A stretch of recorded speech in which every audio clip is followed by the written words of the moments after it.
और अभी लिए चलेंगे आपको हांगकांग, जहां वजीर आजम one belt one road Pakistan सरमायाकारी फोरम से खिताब कर रही हैं। Immense pleasure for me to address this very select group of influential business leaders in this vibrant city of bold and dynamic entrepreneurs. Indeed, Hong Kong is among the major drivers of the world economy and has also played a very important role in the economic development of China. This is something that the people of the city can always be proud of. I would also like to avail this opportunity to thank my hosts for organizing this forum and all of you who are here today for participating in this event and giving me and my team a chance to interact with you. Ladies and gentlemen, I'm sure many of you know about Pakistan in fair detail, but I would like to share with you some aspects that I consider important.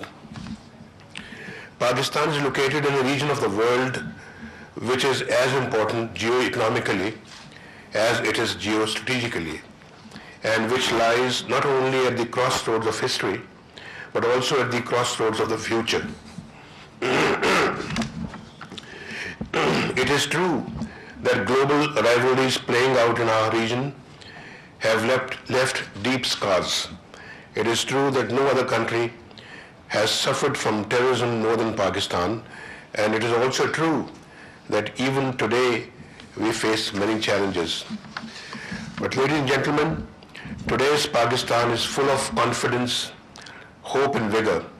Today I present to you a rising and aspiring Pakistan, a Pakistan that is now increasingly seen as a turnaround story and a winner. The tide has turned and we have unfurled the sails. We are now an emerging economy with even greater capacity to absorb new investments and equities. We first set out to improve our macroeconomic outlook and sustained our efforts in spite of unfavorable global economic conditions. From a mere 3% rate of growth in the GDP before 2013, we are now on course to achieve a growth rate of well over 5% during the current year, which is estimated to rise up to 7% during the next 2 years. But ladies and gentlemen, in the last 3.5 years or so, we initiated much needed reforms that aimed at sustainable and inclusive economic development and good governance, including financial discipline.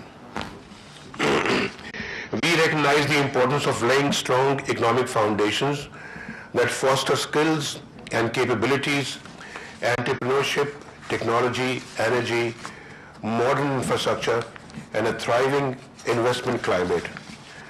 These reforms were multifaceted. We reduced bank interest rates, eliminated tax exemptions to provide a level playing field, strengthened our tax administration, rationalized non-targeted subsidies, and widened our social safety nets. We also introduced several new programs to provide our enterprising youth much needed funds for investment. These steps reinforced our broader macroeconomic policies and led to lower budget deficits, increased foreign exchange reserves, and reduced spending on energy subsidies. Most impressively, the value of our Karachi Stock Exchange stock market index has tripled in less than 4 years. In the same way, international economic agencies are upgrading ratings of the financial and economic stability of Pakistan. The World Bank forecasts a GDP growth rate of 5.2% for the current year. Standard & Poor has also upgraded its outlook and expects Pakistan debt to fall below 60% of the GDP by 2018, improving Pakistan's long-term credit rating to B. Ladies and gentlemen, our government realizes that focusing only on growth is not enough. It is imperative to sustain the growth momentum while pursuing a high growth trajectory. And this cannot be done without ensuring the equitable distribution of the fruits of growth. For this purpose, our government has launched a series of pro-poor initiatives in health, education, and social protection. With a universally recognized database of the most disadvantaged people in our country, we are targeting our programs at the poorest of the poor. In the same way, our government realizes the fact that nations can only rise when they ascribe to a shared vision of their people for prosperity and development. I am glad to note that we were able to identify common aspirations of the Pakistani nation in the form of Pakistan's Vision 2025, which provides a comprehensive strategy for achieving sustainable growth. It maps Pakistan to join the top 25 economies of the world, leading to upper middle income country status by 2025. Ladies and gentlemen, the consumer market in Pakistan is growing at a very fast pace. The demand for automobiles, housing, and electronics is thriving and providing considerable returns to the corporate sector. The service industry, particularly telecommunications, hospitality, and online retail, are fast growing into attractive areas for investment. Pakistan is emerging as an expanding market for international products, with a fast-growing middle class, increasing urbanization, growing popularity of international food products, and a rising number of international brands. Pakistan is poised to become a major destination for international businesses. Our government has devised a comprehensive plan to create an investment-friendly environment. We have liberalized investment policies to welcome foreign direct investment. We offer incentives to attract new capital inflows, including tax exemptions, tariff reductions, infrastructure and investment and investor facilitation services.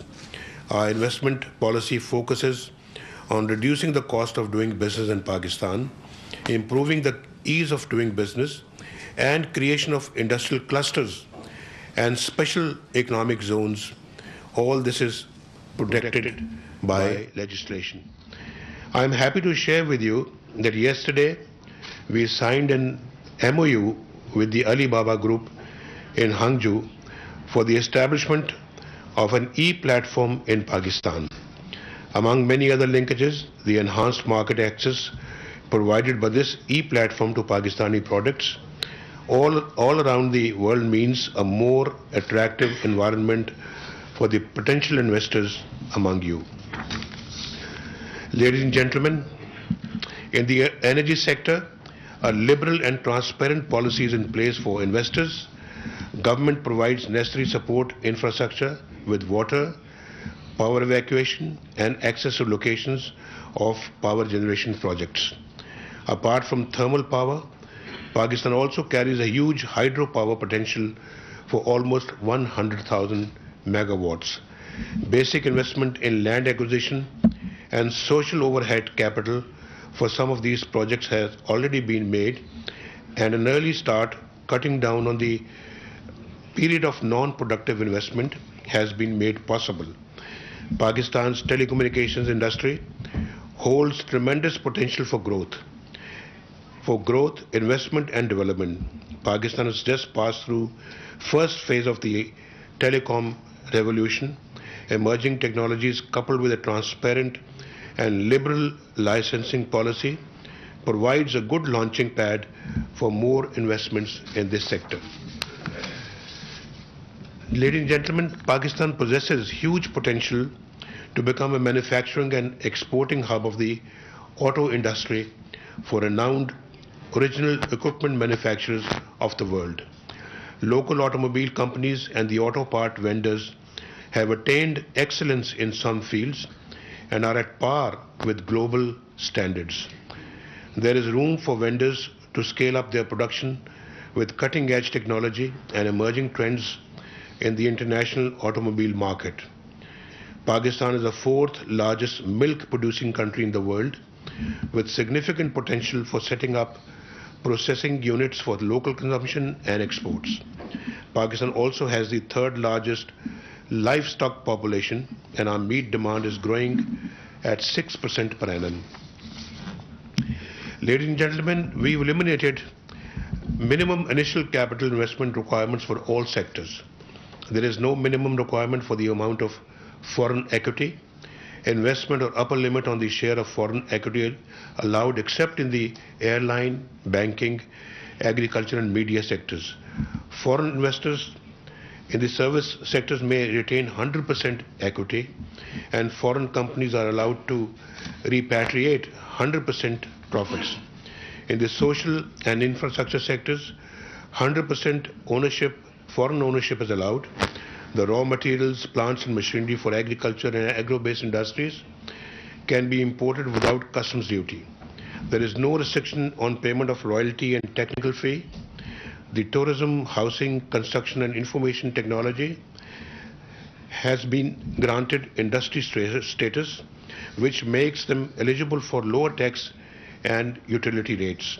Similarly, tourism services such as airlines, hotels, resorts and road transportation provide unique business avenues for investors. Let me also draw, ladies and gentlemen, your attention to Pakistan's strategic location on Asia's premier trade, energy and transport corridor. Pakistan is in fact the gateway to the energy-rich Central Asian states, the oil-rich and financially liquid Gulf states, and the economically advanced Far Eastern economies. As I noted in my concluding comments at the Belt and Road Forum in Beijing, the One Belt, One Road is inspired by President Xi's revolutionary vision of shared and connected prosperity for all. It is an intercontinental mega project that integrates infrastructure, energy, trade, telecommunications, investment and industrial development. Such a broad sweep and scale of interlocking economic partnerships and investments is unprecedented in history.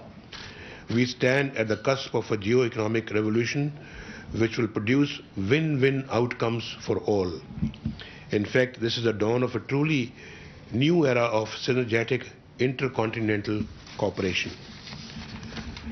And the China-Pakistan Economic Corridor, ladies and gentlemen, is a core component of OBOR, One Belt, One Road, designed to achieve connected and shared prosperity, not just for the nations of our region, but also for those that are much beyond.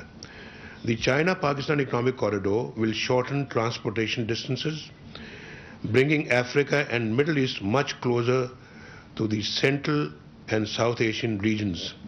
It will link the port of Gwadar with the land of Kashgar, and it will not only connect Pakistan with China, but will also provide connectivity to the entire Central Asian region and even Europe. Ladies and gentlemen, today two main trends appear to be competing in the global economy. On the one hand, there is advocacy for protectionism, and on the other, there are increasing calls for greater economic collaboration for sustainable development. As is evident from our complete commitment to CPEC, which means China-Pakistan Economic Corridor, Pakistan strongly favors cooperation and synergetic partnerships across regions for inclusive socio-economic development and human prosperity. I take this opportunity to emphasize that we must raise our voice against the surge of negative publicity, of mutually beneficial collaboration and interdependence by misguided believers of nationalism and protectionism. My vision has always been the political empowerment of the people through their economic empowerment, and I will do all that it takes to realize it. Ladies and gentlemen, what we need today more than ever is the free movement of goods and investments. In this regard, China is playing an exemplary leading role across the globe, and all of you here today are commercial ambassadors of your country and will implement your government's policy with increased trade and investment around the world, especially in the Belt and Road countries. This is a way for your companies to grow and become the world's best and to create opportunities for people wherever you go. We are building 9 CPEC special economic zones where your companies can come and invest in refineries, factories, warehouses, logistics centers, and much more. We would like to encourage those companies and can come and make products to sell in the Pakistani market, as well as those companies that wish to use our ample natural and human resources to export their products out of Pakistan.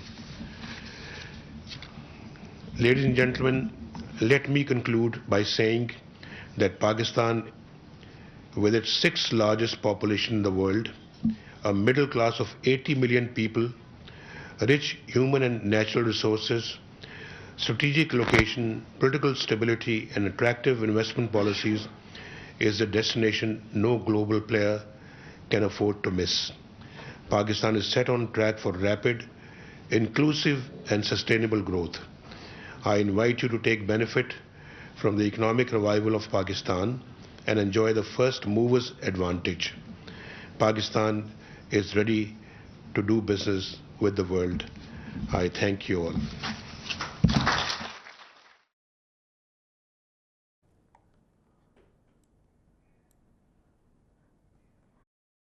Sharif Hong Kong में one belt one road Pakistan सरमाकारी forum से खिताब कर रहे थे। उन्होंने कहा कि हांगकांग दुनिया की मईशत में अहम किरदार अदा कर रहा है। आज दुनिया बहुत से मसाइल से नबर्द आज़मा है।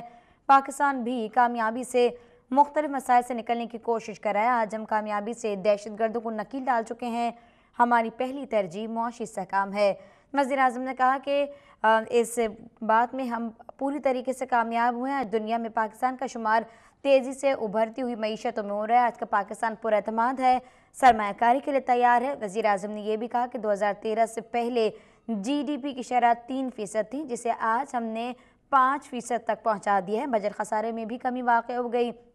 वज़ीर आज़म ने कहा कि पाकिस्तान के स्टॉक मार्केट्स का शुमार दुनिया की बड़ी मार्केट्स में होता है। पायदार तरक्की के बायस पाकिस्तान का शुमार दुनिया की 25 बेहतरीन मईशत में होगा।